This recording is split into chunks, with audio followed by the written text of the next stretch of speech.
नमस्कार। आज हम एक बड़े दिलचस्प विश्लेषण पर बात कर रहे हैं। सवाल ये है कि बनिया समुदाय, जो भारत की आबादी का सिर्फ 2% है, आखिर बिजनेस में इतना सफल कैसे है? हाँ, और ये सवाल शार्क टैंक इंडिया जैसे शोज को देखकर और भी मन में आता है ना? बिल्कुल। तो ये विश्लेषण कुछ जाने माने बनिया उद्यमियों की कहानियों को देखता है, उनकी सोच, उनकी रणनीतियां, उनको समझने की कोशिश करता है। और आज की हमारी बातचीत का मकसद यही है कि इन कहानियों से जो बिजनेस के मुख्य सबक हैं, उनको निकालें, जैसा कि स्रोत में बताया गया है। हाँ बिल्कुल, तो देखते हैं क्या है इन कहानियों में। ठीक है, तो चलिए शुरू करते हैं। स्रोत कैपिटल फूड्स के अजय गुप्ता और उनके ब्रांड चिंग सीक्रेट से शुरू होता है। हाँ, और यहाँ दिलचस्प बात ये है कि गुप्ता जी ने एक खाली जगह पहचानी। मतलब भारतीयों को देसी चाइनीज बहुत पसंद था। हाँ, वो तो है। पर मिलता कहाँ था? ज्यादातर वो सड़क किनारे वाले ठेलों पर, और साफ सफाई की चिंता तो रहती थी। सही बात है। तो उन्होंने 1996 में चिंग सीक्रेट लॉन्च किया, इंस्टेंट नूडल्स, सॉस, सूप घर पर बनाने के लिए, और स्वाद बिल्कुल भारतीय। जबकि उस वक्त मैगी जैसे बड़े ब्रांड्स थे, वो इस लोकल टेस्ट पर मतलब उतना ध्यान नहीं दे रहे थे।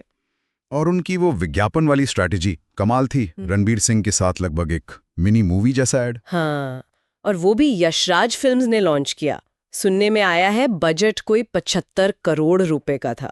बाप रे, 75 करोड़? बिल्कुल। और इसका असर देखिए, ब्रांड की पहुंच 70,000 दुकानों से सीधे 3 लाख दुकानों तक हो गई। वाह। जो कॉम्पिटिटर्स थे वो तो बस देखते रह गए। तो यहाँ सबक साफ है, अगर बाजार नहीं है तो अपना बना लो, और ब्रांडिंग, लोकल स्वाद, इन पर फोकस करना कितना जरूरी है। अगली कहानी राजेश मेहता और राजेश एक्सपोर्ट्स की है। ये तो बड़ा सोचो का एक क्लासिक उदाहरण लगता है। सही। उन्होंने अपने पिता का जो लोकल ज्वेलरी बिजनेस था, उसकी सीमाएं समझ ली, और सिर्फ आप सोचिए 10,000 रुपए के लोन से शुरुआत की। 10,000 से? हाँ, पहले सिल्वर ट्रेडिंग, फिर गोल्ड एक्सपोर्ट, और यहाँ तक कि वो 1968 का जो गोल्ड कंट्रोल एक्ट था, वो एक बड़ी बाधा थी। हाँ, वो तो था। उसको भी पार किया। कैसे? एक्सपोर्ट पर फोकस करके।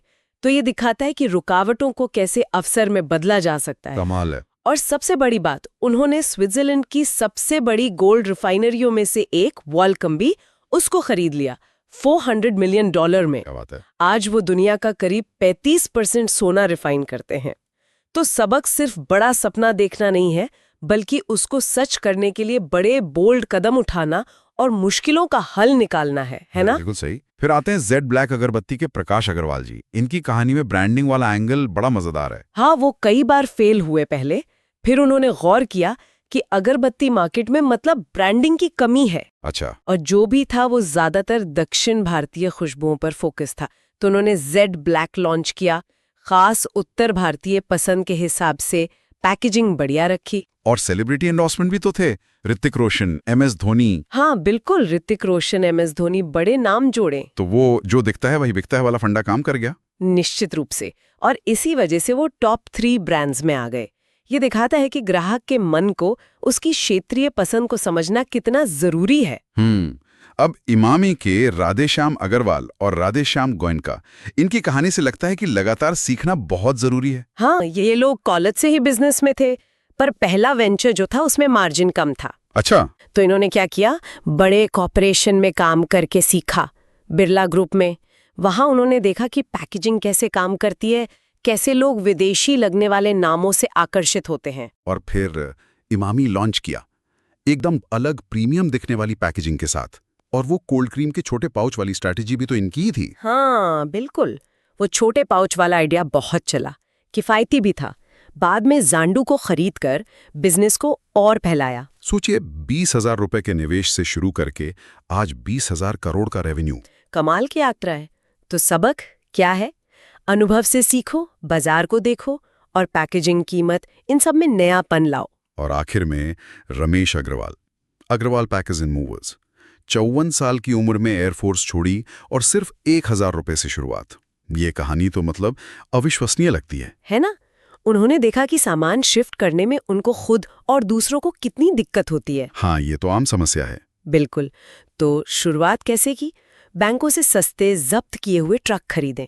फिर इनोवेशन देखिए, ट्रक कवर की जगह मजबूत स्टील के कंटेनर बनवाएं। अच्छा, ये नया था। हाँ, और छोटे सामान के लिए लॉकर सिस्टम जैसा कुछ बनाया। मतलब रोज की प्रॉब्लम देखी और उसका प्रैक्टिकल हल निकाल दिया। एग्जैक्टली आम समस्याओं को पहचाना, उनके लिए काम के समाधान बनाए, अलग अलग ग्राहकों की जरूरतें पूरी की और इसी से एक ऐसा बिजनेस बना जो आज 5,000 करोड़ के रेवेन्यू का लक्ष्य रख रहा है। तो अगर हम इन सारी कहानियों को एक साथ देखें तो कुछ पैटर्न दिखते हैं, जैसे नया बाजार बनाना, हाँ, या फिर बहुत बड़ा सोचना, महत्वाकांक्षा, और ब्रांडिंग का सही इस्तेमाल, लगातार सीखना और बदलना भी, और समस्याओं का क्रिएटिव समाधान खोजना। हाँ, और जैसा कि इस स्रोत में बताया गया है, यही रणनीतियां इन उद्यमियों की सफलता के पीछे के बड़े कारण थे। सही कहा। और ये सोचने पर मजबूर करता है, ये जो तरीके हैं, जैसे बाजार को गहराई से देखना या हिम्मत वाली ब्रांडिंग, क्या ये सिर्फ बिजनेस में ही काम आते हैं या फिर हम इन्हें अपनी निजी जिंदगी के प्रोजेक्ट्स में या शायद किसी मुश्किल जानकारी को समझने में भी लगा सकते हैं? ये सोचने के लिए एक दिलचस्प सवाल है।